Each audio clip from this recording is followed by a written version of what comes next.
नमस्कार, स्वागत है आपका। संवाद 365 देख रहे हैं आप। आपके साथ मैं हूं दिग्विजय सिंह चौहान। आपका स्वागत करता हूं टॉप 5 में।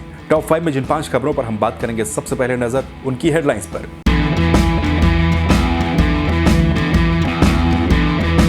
मुख्यमंत्री तीरथ सिंह रावत ने पूरा किया 100 दिन का कार्यकाल। विकास पुस्तक सेवा, समर्पण और विश्वास के 100 दिन का विमोचन। कुंभ में कोरोना टेस्ट फर्जीवाड़ा करने वाली फर्म पर केस दर्ज। सीएम बोले, मेरे कार्यकाल में नहीं हुआ कंपनी का चयन, लेकिन करेंगे निष्पक्ष जांच। मुख्यमंत्री ने की बागेश्वर और अल्मोड़ा जनपद की घोषणाओं की समीक्षा। बोले, घोषणा को पूरा तब समझें जब धरातल पर दिखे। मुख्यमंत्री तीरथ सिंह रावत ने देहरादून के गढ़ी कैंट में किया हाईटेक अस्पताल का शुभारंभ। 150 ऑक्सीजन बेड्स की है व्यवस्था। उत्तराखंड में पिछले 24 घंटों में 264 कोरोना के नए मामले, 7 लोगों की मौत। ब्लैक फंगस के 423 मामले, 73 की मौत।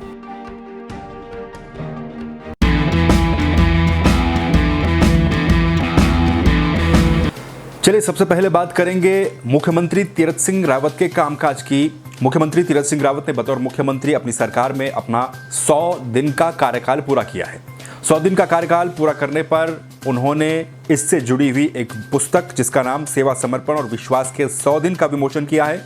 उन्होंने इस दौरान कहा कि उत्तराखंड में कोरोना की विपरीत परिस्थितियों में भी चहुमुखी विकास लगातार जारी रहा और उत्तराखंड चहुमुखी विकास की ओर लगातार बढ़ रहा है। पर्यटन और तीर्थाटन आजीविका से जुड़े हैं। हालत जैसे ही ठीक होंगे तो इस और भी ज्यादा कदम बढ़ाए जाएंगे। दरअसल 100 दिन का कामकाज पूरा होने पर मुख्यमंत्री तीरथ सिंह रावत ने इस पुस्तक का विमोचन किया। इस दौरान वो मीडिया से मुखातिब भी हुए। उन्होंने अपने 100 दिन की उपलब्धियों को जनता के बीच रखने की कोशिश की, गिनवाने की कोशिश की कि आखिर क्या कुछ काम इन 100 दिनों के भीतर उनकी सरकार ने किए हैं। सचिवालय के मीडिया सेंटर में एक कार्यक्रम के दौरान मुख्यमंत्री तीरथ सिंह रावत ने अपना संबोधन भी दिया। इस दौरान उन्होंने कहा कि उत्तराखंड में जो विकास है उसको लगातार कोशिश ये रहेगी कि उसको आगे बढ़ाया जाए और उत्तराखंड के विकास के लिए जो केंद्र की नरेंद्र मोदी सरकार है वहां से उन्हें खासतौर पर सहयोग लगातार मिल रहा है। उन्होंने ये भी कहा है कि देवभूमि के प्रति प्रधानमंत्री नरेंद्र मोदी के मन में आस्था भी है और प्रदेश का विकास उनके मन में है। उन्होंने कहा है कि प्रधानमंत्री ने उन्हें यह आश्वासन भी दिया है कि किसी भी तरह की कोई कमी उत्तराखंड के विकास में नहीं रखी जाएगी, क्योंकि हाल ही में मुख्यमंत्री तीरथ सिंह रावत दिल्ली दौरे पर गए हैं। दिल्ली प्रवास के दौरान वो कई केंद्रीय मंत्रियों से मिले, प्रधानमंत्री से मिले और अपने 100 दिन के कार्यकाल का भी उन्होंने इस दौरान ब्यौरा दिया है। मुख्यमंत्री ने कहा है कि हरिद्वार कुंभ और फिर कोरोना की दूसरी लहर, ये 2 चुनौतियां काफ़ी महत्वपूर्ण थी इस सरकार के सामने और इन दोनों ही चुनौतियों का सरकार ने सफलतापूर्वक उनका सामना किया है। और 10 मार्च को मुख्यमंत्री पद की शपथ तीरथ सिंह रावत ने ली थी बतौर मुख्यमंत्री। इसके कुछ दिनों के बाद उन्हें कोरोना हो गया था। कुछ दिन उन्हें क्वारंटीन रहना पड़ा था और उस दौरान भी उन्होंने वर्चुअली तरीके से कामकाज किया था। और कुल मिलाकर के मुख्यमंत्री तीरथ सिंह रावत के 100 दिन का कामकाज आधा कोरोना की भेंट चढ़ा और आधा महाकुंभ में वो व्यस्त रहा। अब ऐसे में मुख्यमंत्री का भी यही कहना है कि 2 चुनौतियां उनके सामने काफ़ी महत्वपूर्ण थी। उन 2 चुनौतियों से पार अब वो हो चुके हैं। अब देखना यह है कि बाकी का बचा हुआ कामकाज तीरथ सरकार किस तरह से अपना निपटाती है और किस तरह से, क्योंकि अगले साल चुनाव होने हैं, कुछ ही महीनों का कामकाज बचा हुआ है। इस कामकाज के दौरान ही उपचुनाव भी होना है। तो क्या कुछ तीरथ सिंह रावत बतौर मुख्यमंत्री अपने इस पूरे कार्यकाल के दौरान कर पाते हैं और किन कामों को लेकर जनता के बीच में आने वाले चुनाव में जाते हैं, ये देखने वाली बात होगी। चलिए बात कर लेते हैं हरिद्वार महाकुंभ के दौरान हुए कोरोना फर्जीवाड़े की। हरिद्वार महाकुंभ के दौरान कोरोना की जांच को लेकर एक बड़ा फर्जीवाड़ा सामने आया था। इस पर लगातार हम आपको अपडेट भी दे रहे हैं। इससे बीच अपडेट ये है कि जो कोरोना जांच में फर्जीवाड़ा पकड़ में आया था, इसके बाद जो मैक्स कॉर्पोरेट सर्विस कंपनी है, इसके साथ ही हरियाणा की नलवा लेबोरेटरी और दिल्ली के डॉक्टर लाल चंदानी लैब के खिलाफ मुकदमा दर्ज कर लिया गया है। और इन तीनों कंपनियों पर महामारी एक्ट के साथ ही आपराधिक षड्यंत्र रचने और सरकारी धन हड़पने के लिए जालसाजी करने का भी आरोप लगाया गया है।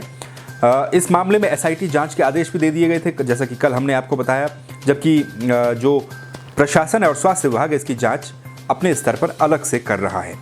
इसी बीच हरिद्वार के एसएसपी सेंथिल अब्दाई कृष्णराज एस ने बताया कि सीएमओ डॉक्टर एस के झा की तरफ से ये मामला दर्ज करवाया गया है। शहर कोतवाली में रिपोर्ट दर्ज की गई है। इसके मुताबिक जो कंपनी है मैसर्स मैक्स कॉर्पोरेट सर्विस, इस कंपनी को हरिद्वार कुंभ के दौरान कोरोना जांच का काम सौंपा गया था और इस ही कंपनी के अंतर्गत जो 2-3 अन्य कंपनियां हैं उनको भी ये काम दिया गया था। जिसके बाद एक बड़े पैमाने पर फर्जीवाड़ा देखने को मिला था। इसका खुलासा अब धीरे धीरे होता जा रहा है। जैसे जैसे शुरुआती जांच हुई है तो शुरुआती जांचों में इस बात के पुख्ता सबूत मिले हैं कि कोरोना जांच के नाम पर एक बड़ा फर्जीवाड़ा हुआ है। इस पूरे मामले में अभी तक का अपडेट ये है कि एक तो SIT की जांच बिछा दी गई, दूसरी तरफ जो प्रशासन और स्वास्थ्य विभाग है वो अपनी तरफ से अलग इस मामले में जांच कर रहा है, और तीसरी खबर ये कि अब इसमें जो लिप्त कंपनियां थी उनके खिलाफ केस दर्ज कर लिया है। अलग अलग जो उन पर धाराएं लगाई गई हैं उस हिसाब से इस पर केस दर्ज कर लिया गया है, और इस पर राजनीति भी एक तरफ लगातार चल रही है। विपक्ष ने सरकार को घेरना शुरू कर दिया है। वहीं मुख्यमंत्री तीरथ सिंह रावत ने कहा है कि हरिद्वार कुंभ के दौरान जो कोरोना टेस्टिंग में गड़बड़ी हुई है उस मामले में सरकार का रुख सख्त है। सरकार इस पर सख्त कार्रवाई करेगी। उन्होंने कहा कि टेस्टिंग के लिए कंपनी का चयन जब हुआ तो उनका कार्यकाल उस वक्त नहीं था, उनके कार्यकाल में कंपनी का चयन नहीं हुआ, लेकिन जो भी गड़बड़ी हुई है उसका पूरा ब्यौरा एकत्रित करवाया जा रहा है, उस पर जांच की जाएगी।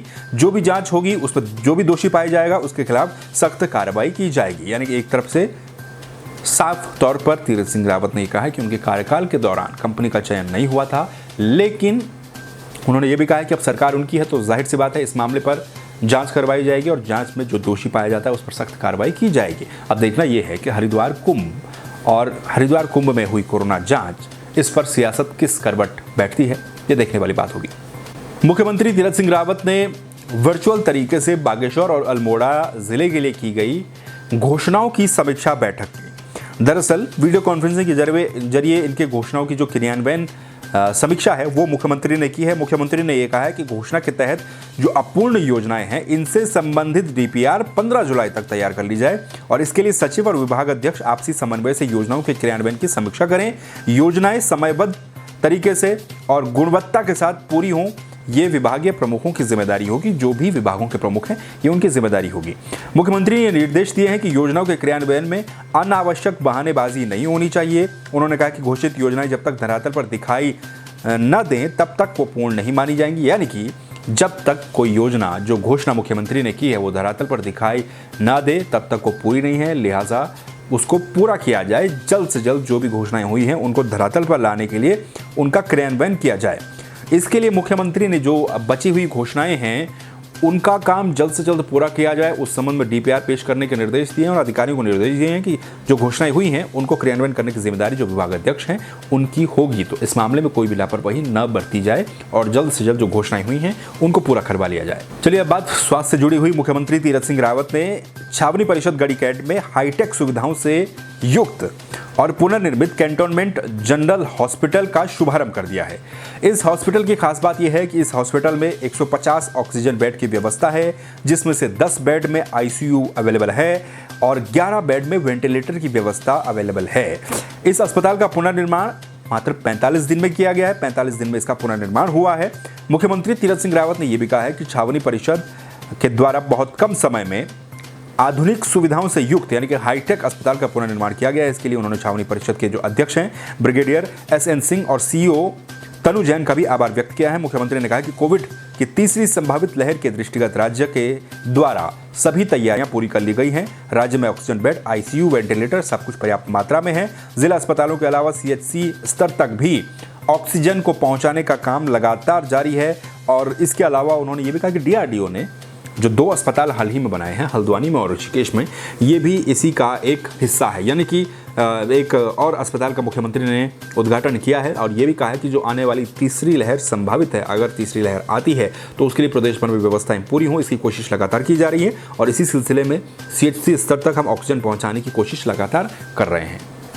चलिए बात कर लेते हैं उत्तराखंड के कोरोना अपडेट की। पिछले 24 घंटों में उत्तराखंड में कोरोना वायरस के 264 नए मामले सामने आए, जबकि 7 लोगों की मौत हुई है।